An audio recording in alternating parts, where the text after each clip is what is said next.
बिस्मिल्लाहिर्रहमानिर्रहीम। अस्सलाम वालेकुम नाज़रीन, आप यूट्यूब चैनल देख रहे हैं। मैं इमरान खान। नाज़रीन, जेल में कैदी नंबर 804 के हवाले से मैं आपको एक ख़बर देता हूँ, और ये जो आपको मैं ख़बर दे रहा हूँ ये बिल्कुल कंफर्म है, मेरी बात हुई है बराह रास्त। यानी मैं अब सोर्स आपको बिल्कुल आइडिया भी नहीं देना चाहता, क्योंकि इतनी सख्ती की गई है और हालात को इतना कंट्रोल किया गया मिलिट्री एस्टेब्लिशमेंट की जानिब से कि अब तो ज़रा सी कोई चीज़ बाहर आने नहीं देते। मैंने आपको पिछले दिनों बताया था कि बुशरा बीबी की अगर अपने बच्चों से मुलाकात भी होती है, वो भी अब बंद है, कुछ 4 हफ्ते हो गए हैं मुलाकात नहीं होने दे रहे। तो बुशरा बीबी से भी हलफ लिया जाता है और उनके बच्चों से भी हलफ लिया जाता है कि आप दोनों में से कोई भी खान साहब के बारे में बुशरा बीबी बात नहीं करेगी और बच्चे बाहर जाके कोई बात ही नहीं करेंगे। ख़ास तौर पे उनसे कहा गया कि जो बुशरा बीबी की एक बहन है मरियम बट्टू, वो कोई स्टेटमेंट बिल्कुल अपने ट्विटर के ऊपर भी ना दें। तो फैमिली ने उनसे भी रिक्वेस्ट की और उसके बाद उन्होंने भी कोई स्टेटमेंट नहीं दिया। लेकिन मैं आपको जेल के हवाले से कुछ चीज़ें बता देता हूँ बड़ी क्लियरली। नंबर 1 तो ये है कि बुशरा बीबी की सेहत बहुत ख़राब है और उनकी एक आंख बहुत बुरी तरह मुतासर हुई और उनकी दूसरी आंख भी इफ़ेक्ट हुई है। डॉक्टर ने बुशरा बीबी को कहा कि आपकी दूसरी आंख का भी लेज़र करना पड़ेगा और इसको भी इलाज की ज़रूरत है, वहाँ से भी पानी बहता रहता है।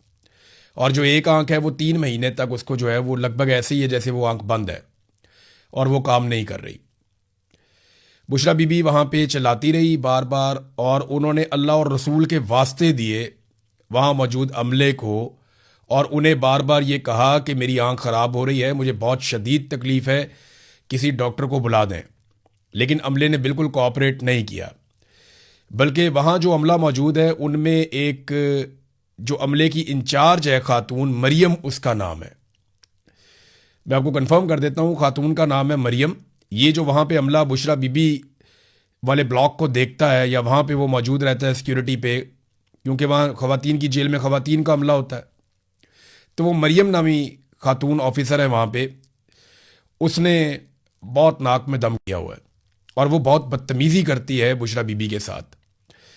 ये भी हुआ कि वहाँ पे 4 ख़वातीन को तशद्दुद का निशाना बनाया गया अलग अलग टाइम पे, और वो ख़वातीन चीखें मारती रहीं सिर्फ बुशरा बीबी को ज़हनी तौर पे अजियत देने के लिए। यानी ख़वातीन को कहीं और से लाकर यहाँ करीब पहुँचाकर तो तशद्दुद का निशाना बनाया गया ताकि वो टॉर्चर की आवाज़ें और वो जो चीखें हैं वो बुशरा बीबी सुने।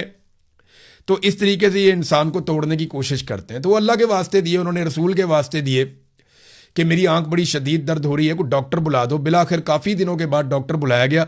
डॉक्टर ने जैसे ही बुशरा बीबी की आंख देखी वो डर गया। उसने कहा जी फ़ौरन इनको अस्पताल लेकर चलें, इनकी सर्जरी करनी पड़ेगी अभी, वरना इनकी आंख ज़ाया हो जाएगी।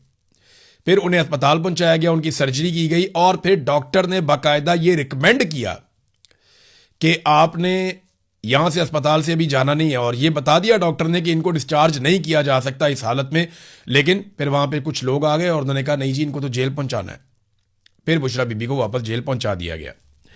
आखिरी जो इमरान खान साहब का पैगाम है, क्योंकि देखें इमरान खान साहब अभी पहुंचे थे और उनको निकाला गया था जेल से बाहर। एक तो उन्हें निकाला गया पिम्स अस्पताल लाने के लिए और एक मुबैना तौर पर उससे पहले भी निकाला गया। ये जो कहानियां करवाई जा रही है ना कौम को कि इमरान खान साहब को डील कर रहे हैं, किसी से मुलाकात कर रहे हैं, को मुलाकात हो गई है, इसके बारे में अभी कोई भी हतमी तौर पे आप कुछ भी नहीं कह सकते, क्योंकि किसी के पास कोई सबूत ही नहीं है। और इमरान खान साहब को तो किसी से मिलने ही नहीं दिया जा रहा। इमरान खान साहब का जो आखिरी पैगाम है वो जुमला मैं आपको बता देता हूं, और एग्जैक्टली मैं पूरी जिम्मेदारी के साथ आपको कह रहा हूं कि यही जुमला मुझे रिपोर्ट हुआ और एग्जैक्टली वही जुमला मैं आपको बता रहा हूं। इमरान खान ने कहा कि मेरी बहनों से कहो कि जितना जल्दी हो सके मुझसे आकर मिलें या मुझे मिलने की कोशिश करें। यह जुमला है जी, कि मेरी बहनों को पैगाम दो कि जितनी जल्दी हो सके वो मुझसे आकर मिले या मुझे मिलने की कोशिश करें। यह इमरान खान साहब का पैगाम है अपनी बहनों के नाम, जो एक फाइनली एक पैगाम था। और भी बहुत सारी ऐसी चीज़ें हैं जो मैं यहाँ बताऊंगा तो ये निज़ाम बहुत बुरी तरह एक्सपोज हो रहा है। यानी वहाँ पे बहुत गंदगी है, बहुत कीड़े मकोड़े हैं जहाँ पे इन लोगों को रखा गया है, और बहुत सारी चीज़ों में बुशरा बीबी को ज़्यादा तकलीफ दी जाती है, क्योंकि एस्टेब्लिशमेंट की ये ज़िद है कि बुशरा बीबी को इमरान खान से तोड़ कर बाहर निकालना और वो इमरान खान के खिलाफ आकर स्टेटमेंट दे, लेकिन वो इसके लिए तैयार नहीं है। ये तो मुझे सोर्सेज ने बताया कि उन्होंने बुशरा बीबी ने ये कई मरतबा कहा कि सवाल ही पैदा नहीं होता कि मैं अपने शौहर के साथ बेवफाई करूं यहाँ पे इस मौके पर, जब इतनी मैंने सजा काट ली है। और इमरान खान साहब के बारे में कैटेगोरिकली मेरे सोर्स ने मुझे ये बताया कि इमरान खान तो इनको छोड़ने वाला नहीं है ऐसे। हाँ, ये ज़रूर है कि इमरान खान बात करना चाहता है, बातचीत करने के ज़रिए से इमरान खान रास्ता निकालना चाहता है। उसने बंदे भी नॉमिनेट किए हुए हैं कि फलाना फलाना बंदा बात कर सकता है, वो रास्ता निकालना चाहता है क्योंकि इससे ही पाकिस्तान आगे बढ़ेगा। लेकिन अगर किसी को ये लगता है कि इमरान खान माफ़ी मांग लेगा, इमरान खान सियासत छोड़ देगा या इमरान खान चुप करके बैठ जाएगा 3-4 साल के लिए, तो ये तो नहीं होना। ये तो इमरान खान, इसके ऊपर सवाल ही पैदा नहीं होता कि वो माने। तो ये जो पैगाम है इमरान खान का वन लाइनर, ये बात तो लगभग 2-3 हफ्ते शायद हो गए इस बात को, मेरे पास लेट पहुंची है, लेकिन ये पैगाम एज इट इज़ है इमरान खान साहब का कि मेरी बहनों को ये पैगाम दो या उनसे कहो कि जितना जल्दी हो सके मुझे मिलने की कोशिश करें या मुझसे मिलने आए। अब इमरान खान साहब की बहनें तो हर हफ्ते कोशिश करती हैं, पूरा जोर लगाती हैं, अदालतों में भी जाती हैं, सुप्रीम कोर्ट में भी मामला चल रहा है, वहाँ पे उन्होंने 3 हफ्ते का टाइम दे दिया है, तो वहाँ मुलाकात हो नहीं पा रही।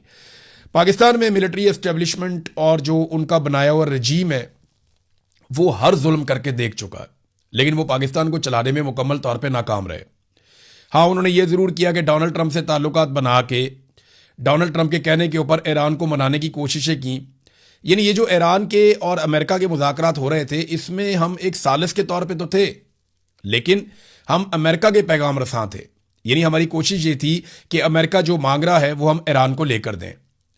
जब कतरी आए तो उन्होंने ऐसी सालिसी की जिसमें ईरान को भी मिला, अमेरिका को भी मिला। यानी डोनाल्ड ट्रंप को कुछ फेस सेविंग मिल गई, जबकि ईरान को बहुत सारा कुछ मिल गया जो वो पहले उसका अंदाजा नहीं था उन्हें। पाकिस्तान जो है, पाकिस्तान की ऑफर के अंदर इतना कुछ नहीं था ईरान के लिए, लेकिन कतर की ऑफर्स के अंदर जो है वो ईरान के लिए बहुत सारा कुछ था। तो कतर ने ज़्यादा बेहतर मुज़ाकरात करवाए, उनका तजर्बा भी बहुत ज़्यादा है, पाकिस्तानियों का इतना नहीं है। देखिए ना, अगर आसिम मुनीर और शहबाज शरीफ डोनाल्ड ट्रंप का काम करने में कामयाब हो जाते, मुकम्मल तौर पे जो डोनाल्ड ट्रंप को चाहिए था, जो इन्होंने उससे वादे किए थे, अगर ये उसको एज इट इज़ वो सारा कुछ देने में कामयाब हो जाते, गो के इन्होंने कोशिश बहुत की, तो डोनाल्ड ट्रंप हो सकता है पाकिस्तान ही आ जाता ट्रॉफी उठाने के लिए। क्योंकि ट्रंप ने तो इनको कहा था मुझे यूरेनियम चाहिए, ट्रंप ने तो कहा था कि आप नए हुर्मुज़ को अनकंडीशनली वो खोल दें और मैं सिर्फ जंगबंदी करूंगा। शुरू तो यहां से हुआ था मामला जो पाकिस्तान ने किया था कि जनाब जंगबंदी कर दें सिर्फ, लेकिन बाद में जब कतरी आए तो ईरानियों की ज़्यादा बातें मानी गई और अमेरिकन की बहुत कम बातें मानी गई। तो पाकिस्तान के अंदर यह तकरीब नहीं हुई, इसका बड़ा अफसोस हुआ। फिर उसके बाद यह तकरीब चली जाती है स्विट्ज़रलैंड में, जिनेवा में, और फिर शहबाज शरीफ साहब तैयारी शुरू कर देते हैं कि मैं जाके वहाँ पे मेज़बान बन जाऊँगा और मैं मेज़बानी करूँगा और बाकी सारे जो हैं वो मेरे पीछे चलेंगे। इन्होंने जाके वहाँ पे बुकिंग शुकिंग कर ली, वहाँ अपने बंदे भी भिजवा दिए, वहाँ तैयारियाँ शुरू कर दी गई और इन्होंने रिहर्सल शुरू कर दी कि यहाँ पे ये किया जाएगा। शहबाज शरीफ की तकरीर भी लिख ली गई, फील्ड मार्शल ने क्या करना ये भी कर लिया गया, लेकिन इनकी इंफॉर्मेशन से बाहर 2 दिन पहले ही मुआहदे के ऊपर दस्तखत हो गए। ट्रंप ने भी दस्तखत कर दिए और दस्तखत कर दिए ईरानी सदर ने भी, और उन्होंने मामला लपेट के साइड पे रख दिया। अब ये वहाँ क्या लेने चाहते, कौम का पैसा ही ज़ाया करना था ना, जो इन्होंने पहले भी बहुत पैसा ज़ाया किया। तो डोनाल्ड ट्रंप ने जो है वो मामला लपेट दिया, ईरानियों ने भी लपेट दिया, और अब ये बैठे हैं सर पकड़ के करें क्या। अब अगर ये वहाँ जाते हैं इस सेरेमनी को करवाने के लिए, तो ये तो ऑलरेडी हो चुकी है, तो फिर ये क्यों जा रहे हैं, क्यों जाना चाहते हैं। लिहाजा ये दौरा मनसूख हो गया शहबाज शरीफ का, और इन्हें बताया गया कि आप एक टिश्यू पेपर है, आपको टिश्यू पेपर की तरह इस्तेमाल करना है। अगर आप अच्छी तरह हमारा गंद उठाएंगे तो आपकी थोड़ी देर के लिए आपकी इज्जत रहेगी, आप हमारी जेब में रह सकते हैं, लेकिन अगर आपने काम ना किया तो आपको टिश्यू पेपर की तरह इस्तेमाल करके फेंक दिया जाएगा। बस इतनी औकात है। और जहां तक तारीफ का मामला है तो डोनाल्ड ट्रंप और उनकी इंतजामिया की जानिब से ये इनको यकीन दहानी करवाई गई है शहबाज शरीफ को और फील्ड मार्शल को कि आपको कंपनसेट कर देंगे, बेफिक्र रहे, बहुत जल्दी कर देंगे। यानी बहुत जल्दी आप सुनेंगे डोनाल्ड ट्रंप बहुत तारीफ कर रहा होगा शहबाज शरीफ की या फील्ड मार्शल की, तो इनको कंपनसेशन मिल जाएगी। ऐसा नहीं है कि कंपनसेशन नहीं मिलेगी। और जो पाकिस्तान में गालम गलोच की जा रही है इस सारे माहौल में, या गुस्सा उतारा जा रहा है, वो ईरानी क़यादत के ऊपर उतारा जा रहा है कि शायद वो इसके लिए राजी नहीं थे कि तकरीब की जाए। देखिए वो सेलिब्रेशन मोड में है ही नहीं। आप अगर आयतुल्लाह अली खामनई के जानशीन हैं मुश्तबा खामनई, उनका स्टेटमेंट देख लें तो आपको पता चल जाएगा कि वो सेलिब्रेशन मोड में है या नहीं है। पहले आप जरा स्टेटमेंट देखें। डील के बाद एक बहुत अहम बयान जो है वो मुश्तबा खामनई का आया, और उन्होंने जो अपने बयान में कहा उसके अंदर है सारी स्टोरी। उन्होंने कहा अमेरिका से मुआहदे पर मुत्तफिक नहीं था, अपने सदर की यकीन दहानी पर मंजूरी दी है। ये सुप्रीम लीडर जो हैं मुश्तबा खामनाई, उन्होंने कहा अमेरिका के साथ मुस्तकबिल में आमने सामने मुज़ाकरात का मतलब हरगिज़ ये नहीं होगा कि ईरान दुश्मन का मौक़िफ़ कबूल कर लेगा। और ये तहरीरी बयान जारी किया गया है रहबर मुअज़्ज़म मुश्तबा खामनाई की जानिब से कि अमेरिका के साथ बराह रास्त मुज़ाकरात सिर्फ सफारती अमल का हिस्सा हो सकते हैं, जिसका हरगिज़ ये मतलब नहीं कि ईरान अपने कौमी मौक़िफ़ या उसूली मौक़िफ़ से दस्तबरदार हो जाएगा। अमेरिका के साथ तय पाने वाले मुआहदे के हवाले से उनकी अपनी राय मुख्तलिफ थी, ताहम ईरानी सदर ने उन्हें यकीन दहानी कराई कि वो और उनकी हुकूमत ईरानी कौम के हुकूक और मुज़ामती महाज के मफादात का मुकम्मल तहफ़्फ़ुज़ करेंगे और उसकी जिम्मेदारी भी उन्होंने कबूल की है। मुश्तबा खामनाई ने मजीद कहा कि ईरानी सदर की इस यकीन दहानी और जिम्मेदारी कबूल करने के अहद की बुनियाद पर ही मैंने मुआहदे की मंजूरी दी है। फिर उन्होंने खबरदार भी किया अमेरिका को कि अगर अमेरिका इस मुआहदे पर अमल दरामद के दौरान लालच या इजाफी मुतालबात करने की कोशिश करेगा तो ईरान इसे किसी सूरत कबूल नहीं करेगा। ईरान मुआहदे की इन ही शिकों का पाबंद रहेगा जिन पर दोनों ममालिक के दरमियान इत्तफाक हुआ है, ताहम किसी भी एकतरफा दबाव या नई शराइत को कबूल नहीं किया जाएगा। ये जनाब खामनाई ने कह दिया। तो देखें, उनका तो मूड इस तरह का था, उनके सदर का आपने चेहरा देख लिया जब उन्होंने दस्तखत किए, वो बहुत संजीदगी में थे। हम सेलिब्रेशन मोड में चले गए थे, हमारे तो भंगड़े डाले जा रहे थे, डांस किया जा रहा था, यहाँ नाच गाना चल रहा था, घुंघरू तोड़ दिए थे नाच नाच के यहाँ पे टाउटों ने कि जनाब हमने पता नहीं क्या हासिल कर लिया। वो जिनकी जंगबंदी हुई है, जिनके हजारों लोग शहीद हुए हैं, जिन्होंने इतनी खौफनाक जंग लड़ी है, उनके चेहरों के ऊपर बहुत संजीदगी है और मुश्तबा खामनाई इसके लिए तैयार भी नहीं थे। ईरानी सदर ने इसके ऊपर अपना रद्द-ए-अमल दिया। जो ईरान के सुप्रीम लीडर ने स्टेटमेंट दिया, उसके ऊपर ईरानी सदर ने जो स्टेटमेंट दिया, उन्होंने कहा जी कि रहबर मुअज़्ज़म का पैगाम मुज़ाकरात के दौरान कौमी मफादात के तहफ़्फ़ुज़ के लिए एक रहनुमा रोड मैप है। हम इनके तहफ़्फ़ुज़ात और हदायत पर अमल दरामद करने के लिए खुद को पुरअज़म समझते हैं, यानी हम करेंगे वही जो हमें हमारे रहबर मुअज़्ज़म कहेंगे। फिर उन्होंने ये कहा कि हमने ये मिलकर फैसला किया था और हमने ये फैसला ईरानी कौम के मफाद के अंदर किया है और मुज़ामती महाज जितने भी हैं हमारे, उसकी जिम्मेदारी लेते हैं, उनका तहफ़्फ़ुज़ करेंगे। बिलाशुबा हुकाम के लिए रेड लाइन कौमी मफादात और बहादुर ईरानी कौम के वकार, इज्जत और ताकत का तहफ़्फ़ुज़ है और मुज़ाकराती टीम की जानिब से गुफ्तगू की बारीकियों पर भरपूर तवज्जो और कादर मुतलक के फजलो करम पर पुख्ता उम्मीद के साथ एक अजीम फतह हासिल होगी इंशाअल्लाह। वो अभी उसी मोड के अंदर है और हम सेलिब्रेशन मोड में चले गए थे, जो ईरानियों को ज़्यादा बात पसंद नहीं आई। उन्होंने कहा जी हमारे यहाँ पे इतने बंदे शहीद हो गए हैं और ये इतना संजीदा मामला है और ये खित्ते के चौधरी बनने के चक्कर में वहाँ पे तकरीबात मुनक्कद कर रहे हैं। इन्होंने वहाँ डोनाल्ड ट्रंप की तारीफ़ों के ज़मीन आसमान के कलाबे मिला देने थे। ईरानियों ने वहाँ बैठ के मुँह देखना था कि ये क्या कर रहे हैं। उधर डोनाल्ड ट्रंप ने जो है वो अपना कोई खेल खेल देना था। अगर डोनाल्ड ट्रंप ना आते तो जो अमरीकी आते वो भी कुछ ना कुछ करते। मीडिया के अंदर तो वो बहुत तेज़ हैं, लिहाजा मेरे ख्याल में ईरानियों ने समझदारी का मुजाहरा किया और अमेरिकन भी कोई इतने दिलचस्पी नहीं रख रहे थे कि पाकिस्तान की सरबराही में या पाकिस्तान की मेज़बानी में वो सारे आकर बैठ जाते। तो जनाब शहबाज शरीफ साहब का दौरा तो हो गया मनसूख और कौम के पैसे बच गए, कौम को मुबारक हो। अब वो जो वहाँ पे रंग रूट भेजे हुए ना, उन सारों को वापस बुलवा लें ताकि वो भी कौम का मजीद पैसा वहाँ पे स्विट्ज़रलैंड के अंदर ज़ाया ना करें। नाज़रीन, पेट्रोलियम मसनूआत की कीमतों में अब कमी का इंदिया दिया जा रहा है कि क्योंकि जंगबंदी हो गई है तो पेट्रोलियम मसनूआत की कीमतों में कमी की जाएगी। जंग से पहले पेट्रोलियम मसनूआत की कीमतें जितनी थीं अब तकरीबन उतनी हो चुकी हैं। ये लगभग 75 या इससे भी नीचे कुछ लोग रिपोर्ट कर रहे थे। मैंने अभी एग्जैक्टली देखा नहीं है, जब लास्ट टाइम मैंने देखा तो ये लगातार नीचे आ रही थी और 75 के आसपास पहुंची हुई थी। तो इतनी तेज़ी से अगर ये पेट्रोलियम मसनूआत की कीमतें नीचे गिर रही हैं तो ये तो लगभग 40% कम हो गई हैं। तो पाकिस्तानियों को कितना रिलीफ मिला। जब थोड़ी सी कीमत बढ़ी थी तो इन्होंने उठाकर पेट्रोल को पहुंचा दिया था 450 रुपए तक लीटर पे ये ले गए थे और अब इन्हें इसको कम से कम 200 रुपए से नीचे लेकर आना चाहिए, क्योंकि इमरान खान साहब के दौरे हुकूमत में जब आलमी मंडी में पेट्रोल $100 फी बैरल से भी ज़्यादा कीमत पे मिल रहा था तो इमरान खान साहब बेच रहे थे 150 रुपए लीटर का। आज ये पेट्रोल जो है उससे भी बहुत कम कीमत पे, यानी जितने का इमरान खान साहब ले रहे थे उससे 30% कम कीमत पे आज मिल रहा है।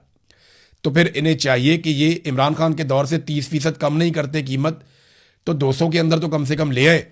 या इमरान खान साहब के दौर के मुताबिक तो ले आए, लेकिन इन्होंने आईएमएफ के साथ वादे कर लिए हैं और अवाम के ऊपर लेवियां लगा के पैसे इकट्ठे करने का फैसला किया है, क्योंकि ये सबसे आसान तरीका पैसा इकट्ठा करने का। पाकिस्तान में कोई ट्रस्ट करता नहीं है, कारोबार चलता नहीं है, कोई इन्वेस्टमेंट लेकर आता नहीं है, लोग पैसा निकालने के लिए और टैक्स देने के लिए तैयार नहीं है। कारोबार होगा तो टैक्स होगा। तो ऐसे में सबसे आसान तरीका यह होता है कि आप बिजली पे, गैस पे, पेट्रोल पे इजाफी टैक्सेज और लेवियां लगा दें और लोगों की जेबें काटें। यही इस वक्त ये हुक्मरान कर रहे हैं, इनके पास इसके अलावा और रास्ता कोई नहीं है। बहरहाल देखते हैं, सुनने में आ रहा है कि 50-55 रुपए कम करेंगे। वैसे इन्हें जो कम करना चाहिए, कम से कम भी 170-180 रुपए इनको पेट्रोल की कीमत कम से कम फौरी तौर पे कम करनी चाहिए। नाज़रीन, अनवारुल हक काकड़ ने एक स्टेटमेंट दिया। मैं अनवारुल हक काकड़ साहब को एक लालची आदमी समझता था, मैं उन्हें एक मफाद परस्त इंसान समझता था, क्योंकि जब वो हमारे साथ बैठते थे इस्लामाबाद में चाय के ढाबों पे, तो वो बलोचों के और पश्तूनों के हुकूक की बात करते थे। उस वक्त वो बात करते थे इंसानियत की, बलोचों और पश्तूनों पे होने वाले जुल्म की बात करते थे। लेकिन वही अनवारुल हक काकड़, जैसे ही उसको वजारत उज़्मा ऑफर की गई, निगरान वज़ीर आज़म बनाया गया, तो उसने अपना असल रंग दिखाया और वो एक मफाद परस्त साबित हुआ। अब काकड़ का स्टेटमेंट आप देखें, काकड़ ने कहा कि अगर समीदीन बलोच या कोई और एक्टिविस्ट ये समझते हैं कि उनके किसी प्यारे को किसी ने मिसिंग किया हुआ है या जबरी तौर पे लापता किया हुआ है, तो अदालत में जाएं, उनके खिलाफ एफआईआर करवाएं, नाम दें कि मेजर मोहम्मद अली ने यह किया है और उन्हें फांसी लगा दें। क्योंकि हमारा मानना है कि हमारे किसी इदारे ने ऐसा कोई काम नहीं किया। शर्म आनी चाहिए आपको काकड़ साहब, और शर्म से डूब मरना चाहिए आपके अंदर अगर थोड़ी सी भी गैरत हो तो। कितने बेशुमार लोग जबरी तौर पे लापता किए गए। मैं खुद जबरी तौर पे लापता हुआ, मुझे आसिम मुनीर साहब के रजीम में आईएसआई ने जबरी तौर पे लापता किया, और उस वक्त भी मैं लापता था जब आप पाकिस्तान के वजीर आजम बनाए गए थे निगरान। मेरे घर वालों ने एफआईआर करवाई थी, क्या बना उस एफआईआर का? कुछ भी नहीं किया गया। मैं अदालत को आवाज़ें देता रहा कि मुझे बुलाकर सुनो, जज मेरा मजाक उड़ाते रहे। मुझे बुलाकर काजी फायद ईसा ने, जो पाकिस्तान का सबसे बड़ा जज है, उसने भी मुझे सुनना गवारा नहीं किया। मैं एक दिन चल के पुलिस स्टेशन गया, वो पुलिस स्टेशन वाले पुलिस स्टेशन से बाहर चले गए। मैंने कहा मुझे ऐसे ने अगवा किया, कार्रवाई करोगे? वो पुलिस स्टेशन छोड़ के चले गए। उन्होंने कहा जी हम यहां बैठते ही नहीं, आप बैठे। ये हालात हैं आपकी पुलिस के। मैं जाऊंगा जाके पुलिस को कहूंगा एफआईआर दर्ज करो आईएसआई के खिलाफ, मुझे उन्होंने अगवा किया है। कौन सा पुलिस वाला एफआईआर देगा? काकड़ साहब, शर्म आनी चाहिए आपको, डूब के मर जाना चाहिए आपको शर्म से। आप मजाक उड़ाते हैं लोगों का। आपको जबरी तौर पे 10 दिन गुमशुदा किया जाए ना, आपकी चांगड़ें निकल जाएं। आपके बच्चों को जबरी तौर पे लापता करके टॉर्चर किया जाए तो आपको पता चले कि जबरी गुमशुदगी होती क्या है। दहशतगर्दी के नाम के ऊपर आपने सिविलियंस को उठा लिया, आम लोगों को उठा लिया आपने। जिसको आपने उठाना है आप अदालत में पेश करें। यह क्या तरीका वारदात है? शायरों को जबरी तौर पे लापता कर दिया, सहाफियों को जबरी तौर पे लापता कर दिया, पॉलिटिकल एक्टिविस्ट हैं उनको जबरी तौर पे लापता कर दिया, जो नॉर्मल एक्टिविस्ट हैं उनको जबरी तौर पे लापता कर दिया। कितने लोगों के साथ आपने ये किया? अजहर मशवानी के भाइयों को आपने जबरी तौर पे लापता किया। अजहर मशवानी ने आके हाई कोर्ट के अंदर स्टेटमेंट दिया हुआ है कि मुझे किस तरह अगवा किया और एजेंसियों ने क्या क्या मेरे से सवालात किए, उसके ऊपर क्या हुआ। ऐसे सजा हो जाती है किसी मेजर को? ऐसे पकड़ा जाता है?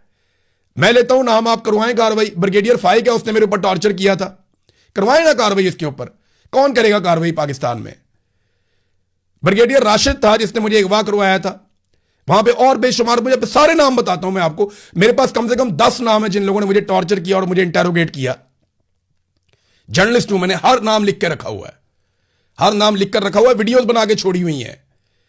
ऐसे थोड़ी होगा। शर्म से डूब के मर जाना चाहिए आपको कि बकवास करने से बेहतर था कि आप खामोश ही रहते। अफसोस हुआ मुझे उन दिनों के ऊपर जब आपके साथ बैठ के चाय का एक कप भी पिया था, बहुत अफसोस हुआ। और ये कह रहे हैं जनाब के मेजर को फांसी होती है, तो 1996 में एक मेजर को फांसी हुई थी आखिरी मर्तबा। हाजिर सर्विस जो मेजर था ना, उसको 1996 में एक फांसी हुई थी। उसने 9 लोगों को इंडियन एजेंट बनाकर मार दिया था। 9 पाकिस्तानियों को उसने मार दिया इंडियन एजेंट बना के। 4 साल मुकदमा चलता रहा। उसको फांसी लगवाने के लिए बेगुनाह मकतूलीन की 2 खवातीन ने अपने आप को आग लगाई थी। आप इंसाफ की बात करते हैं इस मुल्क में? 4 साल मुकदमा चल रहा था, इंसाफ ही नहीं होता। उस मेजर को भी छुड़वाने लगे थे। 2 औरतों ने अपने आप को आग लगाई, आलमी खबर बन गई, फिर जाके उसको सजा हुई थी। 11 लोग मर गए, तब जाके कातिल मेजर फांसी चढ़ा था 1996 में। अगर आपको मैं याद दिलाऊं तो आप इंसाफ की बात करते हैं। औरतों को अपने जिस्मों को आग लगानी पड़ गई थी। ये निजाम इंसाफ नहीं देगा। इस निजाम से पाकिस्तानी एक दिन इंसाफ लेंगे। और काकड़ साहब याद रखिएगा, जब बलोचों और पश्तूनों को आपकी जरूरत थी, आप उनके साथ खड़े नहीं हुए। वो आपको अपना साथी नहीं समझेंगे।